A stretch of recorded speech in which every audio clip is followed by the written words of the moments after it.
Proudly presented by Pence Homes and part of the Hitting the Hardwood podcast network. This is Lynx Happy Hour. Yo, hello. What is up, Lynx fans and friends and family? Welcome back to another episode of Lynx Happy Hour, the podcast where Lynx basketball is always on special. How are you? It's been too long. I know. I'm so sorry. One of the past 2 weeks was a planned hiatus. The other was unplanned, but life happens, and it's always nice when life happens in the off season, as it is still the off season. But obviously had to get one up this week because we've got big, exciting news. The news we've all been waiting for. And that is, of course, the StudBudz representing the Minnesota Lynx at the WNBA Draft lottery on ESPN this Sunday. That's right. Natisha Heidemann and Courtney Williams will be in the house as the Minnesota Lynx team representatives for all the festivities of the WNBA lottery, which is exciting.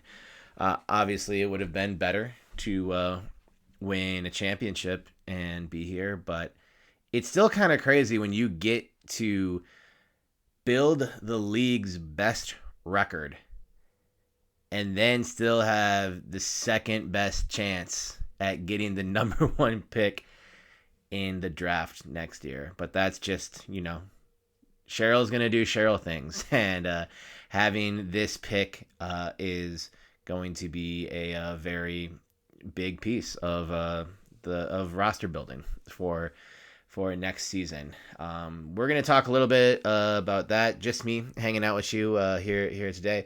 I'll get into talking about the coaching carousel finally coming to a close with the Liberty filling the last vacancy for head coaches in the league earlier today. This is Friday, November 21st, as I am recording this, and we'll chat a little bit about the latest reports. Alexa Philippou of ESPN has an update on the CBA latest. Again, that extended deadline looming in just about 9.5 days from right now. But let's hit a quick break, and we will be back right here with more Lynx Happy Hour. Thanks for tuning in.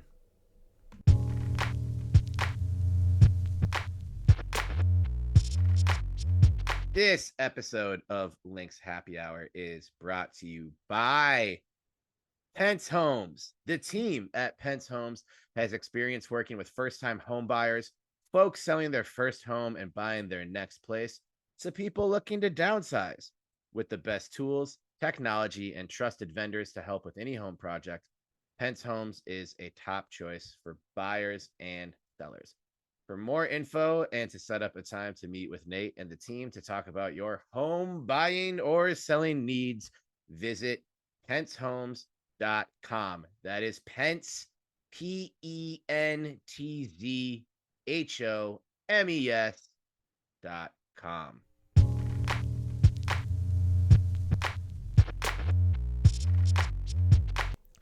We'll begin today by deep diving into all things WNBA Draft lottery.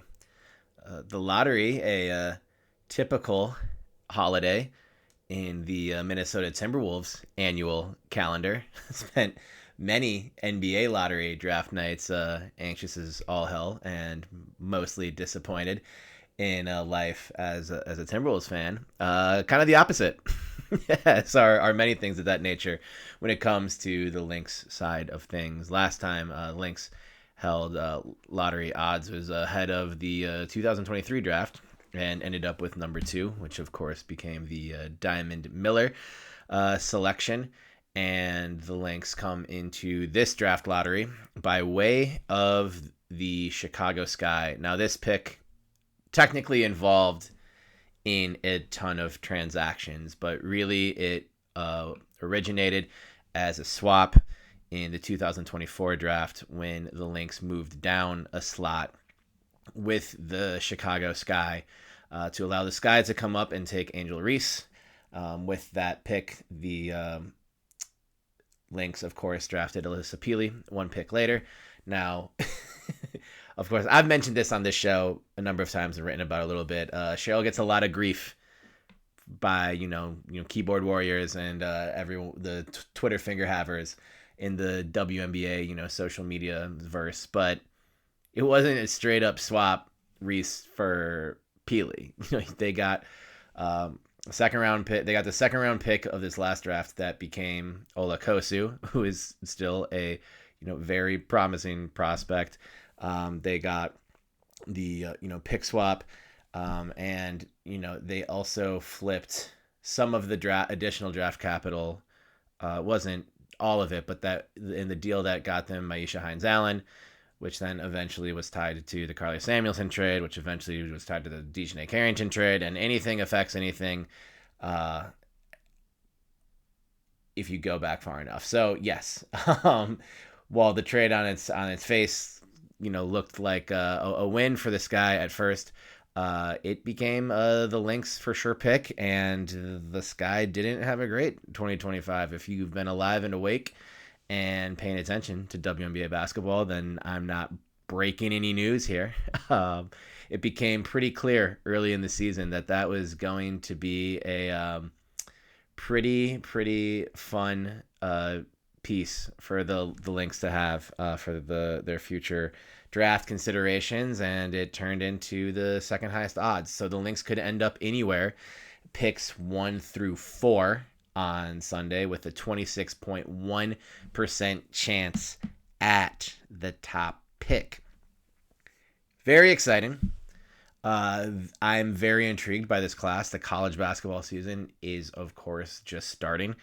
We've got a whole season to get through. Thousands and thousands of college basketball games will be played before the league reconvenes in April for the WNBA Draft. Another detail in the announcement of the representatives for each team at the lottery is that the 2026 WNBA Draft has been scheduled for April 13th. No exact date of time or start time given, no venue given. It is a Monday, so I'm guessing it's kind of just the usual run of show, probably 7 p.m. Central Time. Guessing the venue will be in New York, but no indication of that either. But we do have a date for that as a part of this ongoing CBA drama. Knowing when and where things are happening is, something that, we aren't as privy to as we would be in a typical season. So we do know now that April 13th will be draft day in the WNBA. So a lot needs to happen before we get there. And I was talking with, my guys, Mitchell and Andrew, earlier today.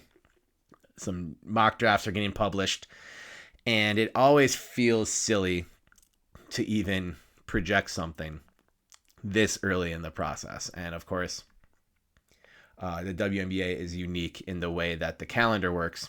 Usually in like mock draft season, for either like the NBA draft or the NFL draft, at least the college season is over at that point, or is, happening concurrently. Now it's just starting. So it is pretty crazy to, have the audacity to talk about who the top 5 could be.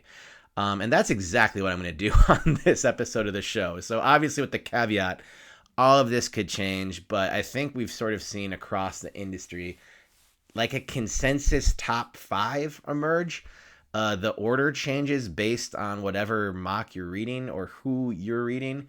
And what the order might be. So there's so much we don't know, and it's ridiculous to talk about, but there are 5 intriguing players, and there are 5 teams going to the lottery. So I just wanted to spend about maybe just a couple minutes on each and just kind of how I feel about their fit with the Lynx, because I don't know at this point we can say, it's not Paige Beckers, it's not Caitlin Clark.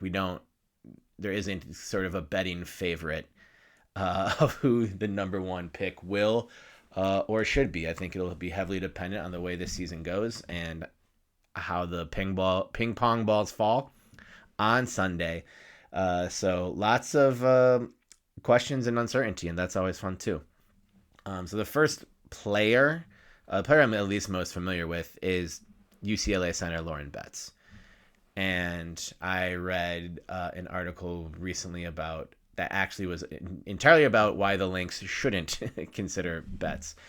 And I think for just the basis of even having this conversation, let's make the optimistic assumption that the Lynx starting five and Natisha Heidemann return in 2026. Let's just start there. I know most Lynx fans would be thrilled to get that news. We don't know so many things, but let's just, for the sake of projecting towards the future, let's just say that. And then, and of course, in that space with, you've got a 6th player of the year candidate in T coming off the bench. You've got one of the best centers and co-defensive player of the year, Alana Smith. Why draft a situational big, potentially with the number 1 pick or a top 4 pick? And I mean, I get that in general, but the Lynx would likely be doing that with kind of any position. If the starting 5 returns, then this pick probably isn't starting many games in 2026. I think there's a lot of routes you can go, but in the case of Betts, what I like about it is, even though I know the last few years with the 5-out offense, shooting a ton of threes, and Betts doesn't profile as a 3-point shooter, I think something that has become apparent in these last 2 playoff runs is that while Alana Smith is maybe the toughest person on the planet, it wouldn't be the worst thing in the world if you could play her fewer minutes in the stretch run throughout the regular season, if you could just spell Lan a little bit more. And I think having a dynamic big who you could even play with Lan in certain situations if the scenario called for it, but just to give her a little bit, more of a break. I think Smith is in the prime of her career and is only getting better. I didn't know there was another level for her to reach after 2024, and she definitely reached that and took the next step in 2025. Still on the right side of 30. I don't doubt there's another step and maybe another even few steps for her.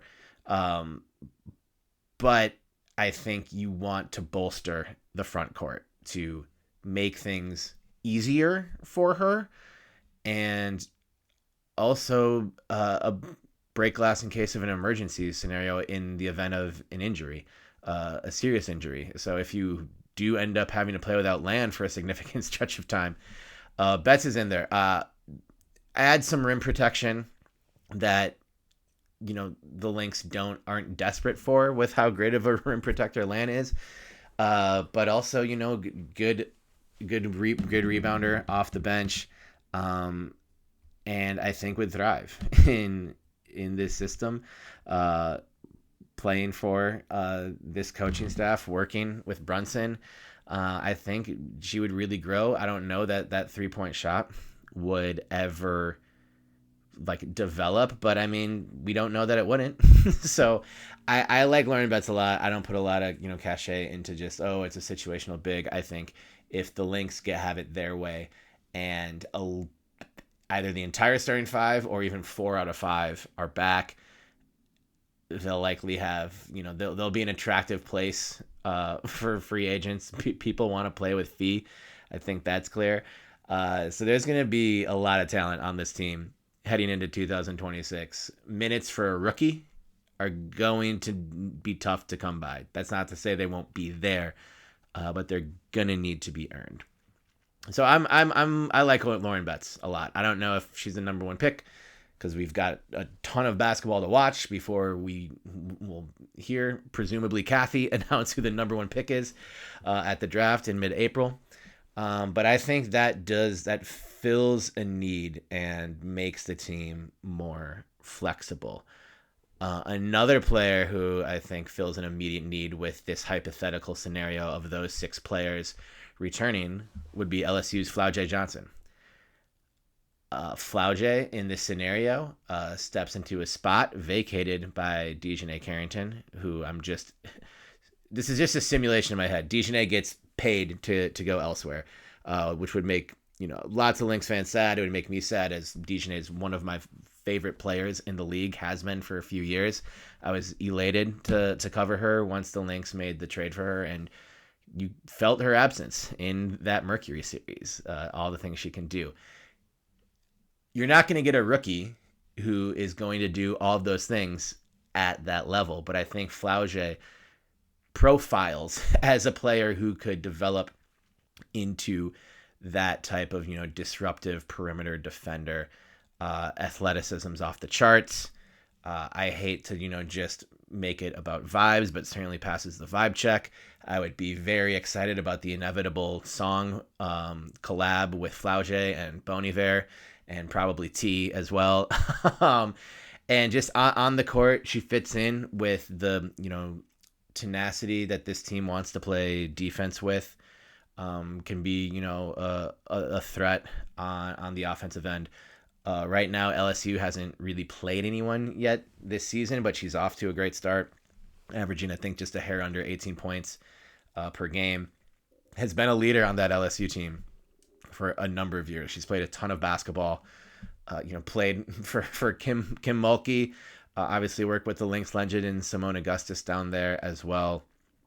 I would be pretty bullish on that fit if Flau'jae ends up being the pick when the Lynx are on the clock. I think that might actually be my favorite fit of these 5 players I'm going to talk about. Not that I necessarily think she is for sure the best pro out of these 5, but like that fit just makes so much sense to me in my head. So next time when you watch Flau'jae Johnson, just imagine her coming off the bench in a Lynx game, changing the pace, just being a game wrecker, and the ways in which Cheryl could use her. I think that makes a ton of sense.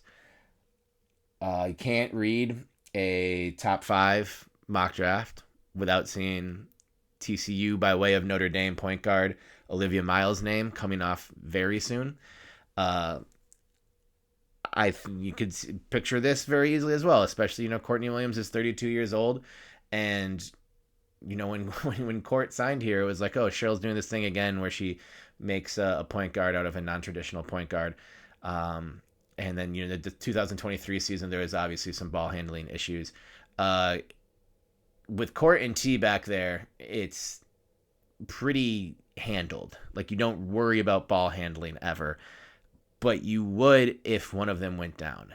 The two of them, on top of being the StudBudz and your favorite players, and just so fun off the court, all of the comic relief they provide. They're also 2 of the league's pure iron women who don't miss games, don't really miss possessions, but you still got to be prepared for anything. And I think last year, I really thought Grace Berger was going to make the team out of training camp. I know she came very close, but just in the event that 1 or 2 of them go down, something has to be done with ball handling.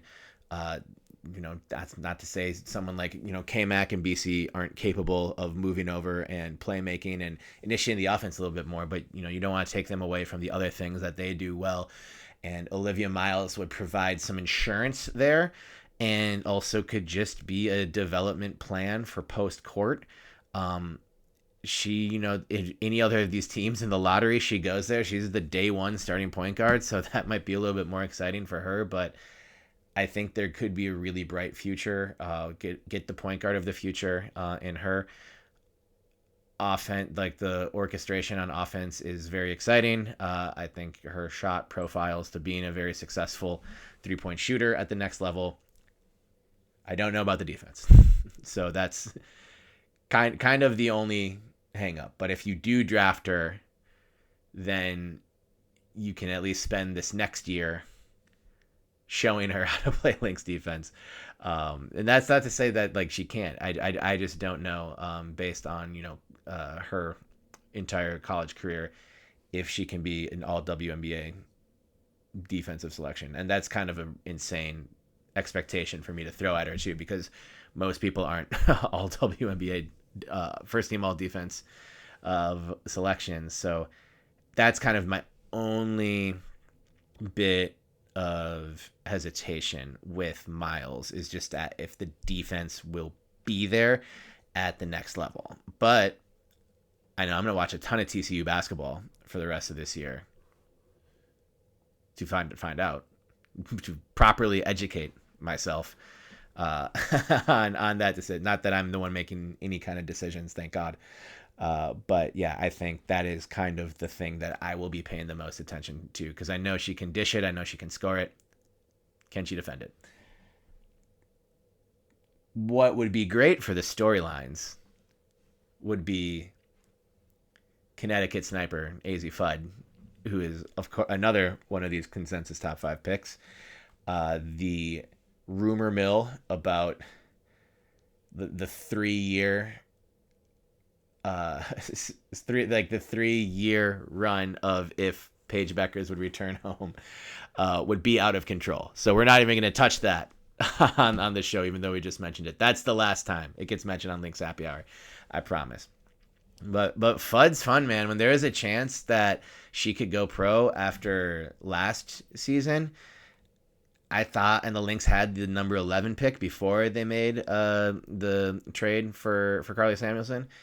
I was thinking, that would be a pick that would make a lot of sense.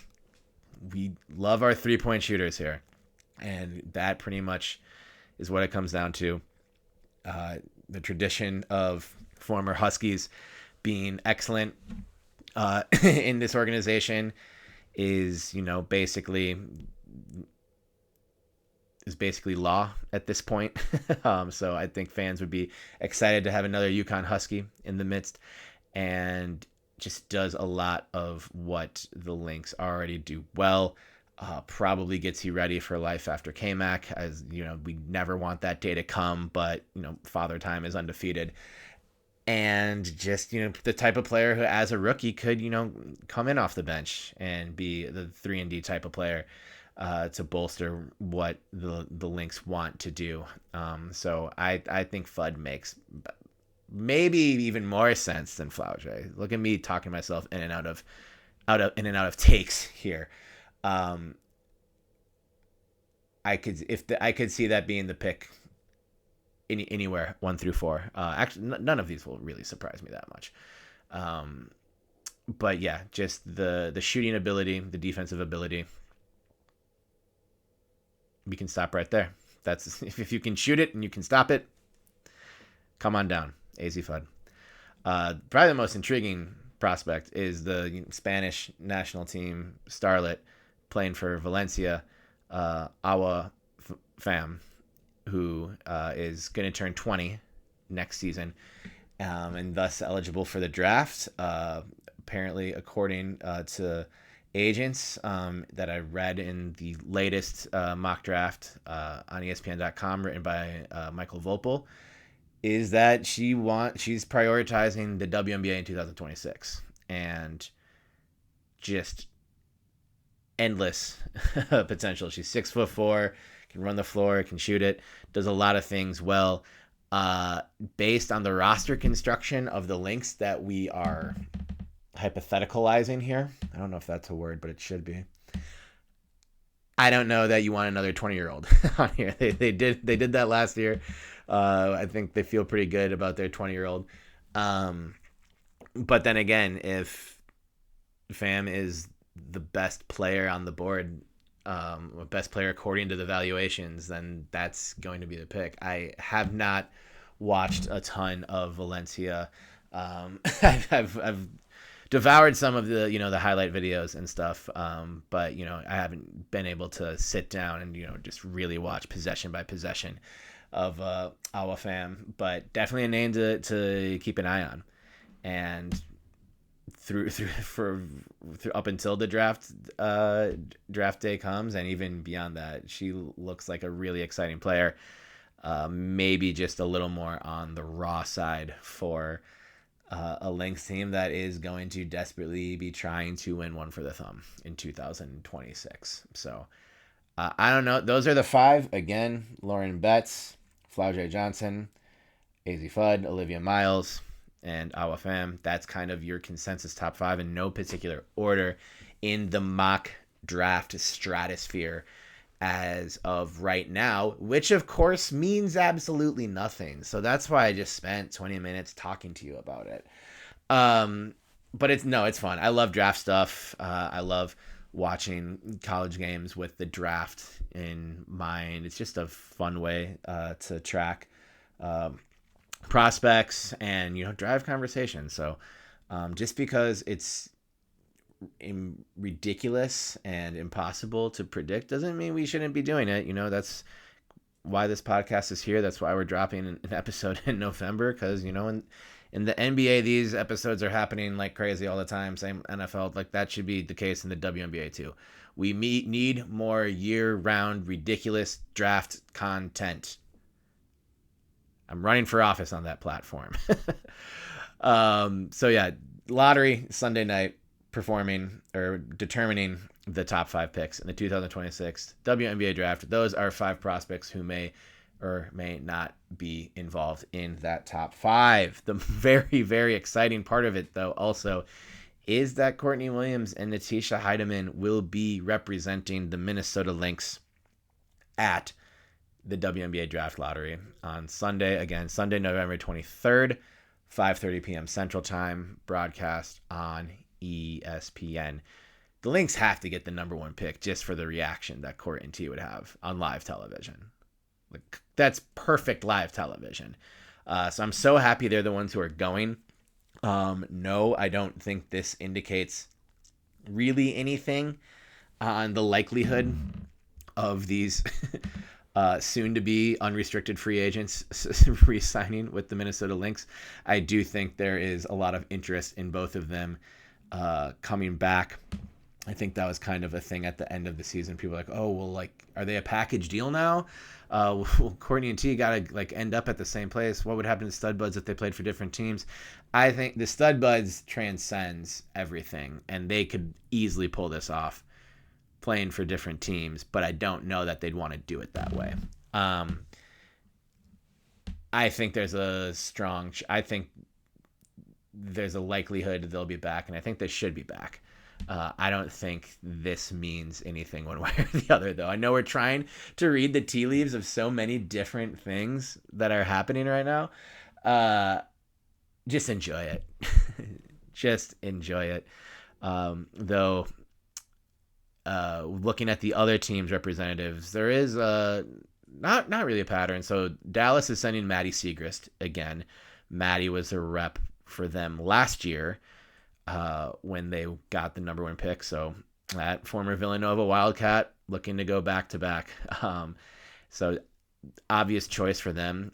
Maddie is under contract with Dallas for another season. And then also Washington is sending a player under team control in Kiki Iriafen, heading into her second year. That makes a lot of sense. Send one of the players you got in last year's lottery picks to be the representative at this year's lottery.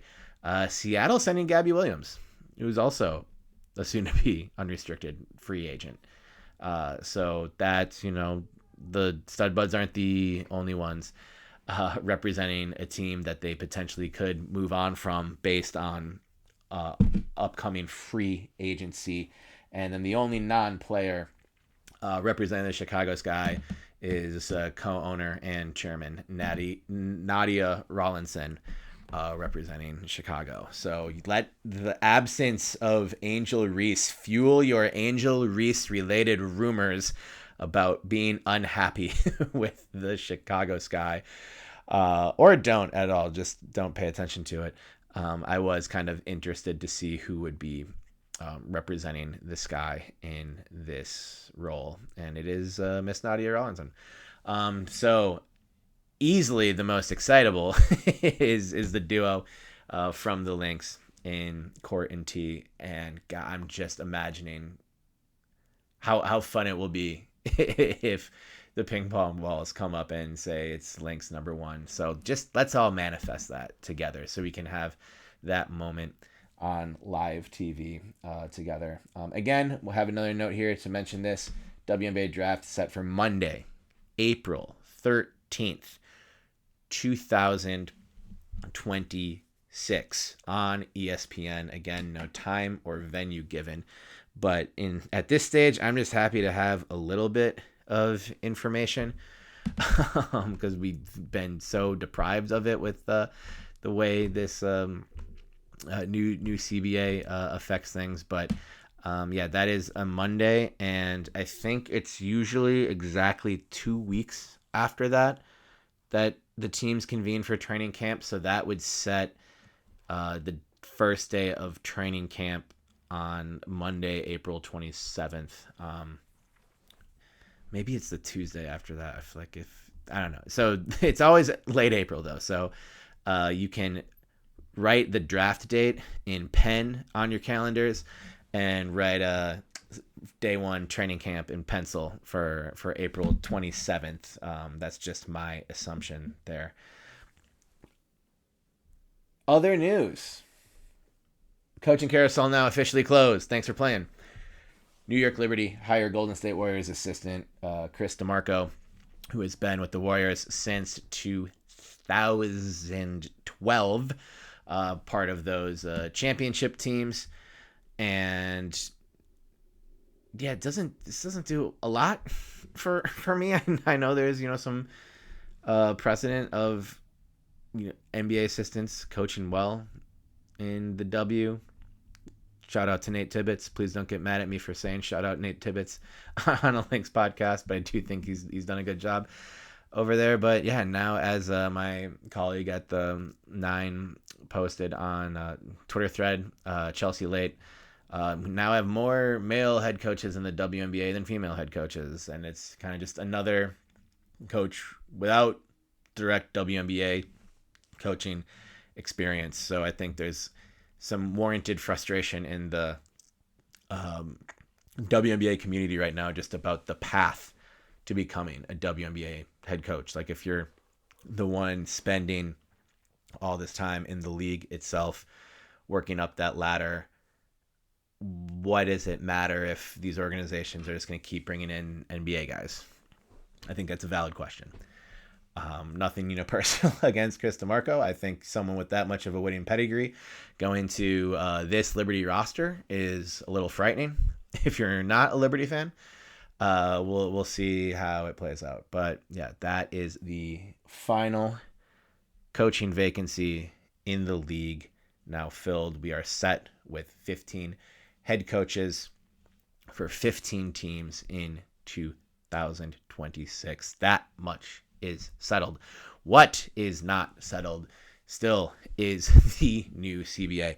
And recent reports have shared that the max salary has now gone up above 7 figures in the latest proposal from the league, about $1.1 million. The minimum going up to right around what the max is now, which nice to see, but again, as reported by ESPN's Alexa Philippou, without rev share increase, it's still a non-starter. So I was starting to feel good because there was about almost 2.5 weeks of silence in public, which I think is generally a good sign in situations like this. And I'm not ready to say any progress got made over that, but I think that they're at least not fighting each other publicly. And at least, I have in the last hour that I haven't been on social media while getting ready for this, I haven't seen any, new confrontations or anything like that. But I think there's still quite a gap to close. And if this is just a non-starter for the league to make a significant increase in rev sharing, then I don't know what's going to happen, y'all. It's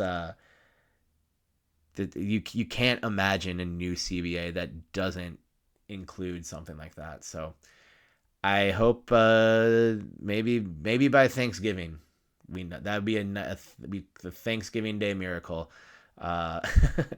New fair CBA with lots of rev sharing for the players and a really high maximum salary and a really high minimum salary, and we can stop worrying about all this nonsense and get back to basketball, which is what we're all here for. So gonna keep manifesting a number one pick for the Minnesota Lynx in Sunday's lottery. That's gonna do it for our show today. Just a shorter one, getting right back at it, but we've got some guests lined up for later in the winter, and of course we'll have a big reaction episode if the Lynx do end up with the number one pick, because that would just be so fun, and you deserve fun things. We all do. Thank you for paying attention. Wow, thank you for listening and tuning in to another episode of Lynx Happy Hour, the podcast where Lynx basketball is always on special. I have been Terry Horseman. You have been excellent, Lynx fans. Please rate, review, like, subscribe, blah, blah, blah, blah, all that stuff. It really helps us grow the show a lot.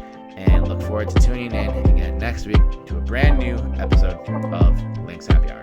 Have a great weekend, everybody.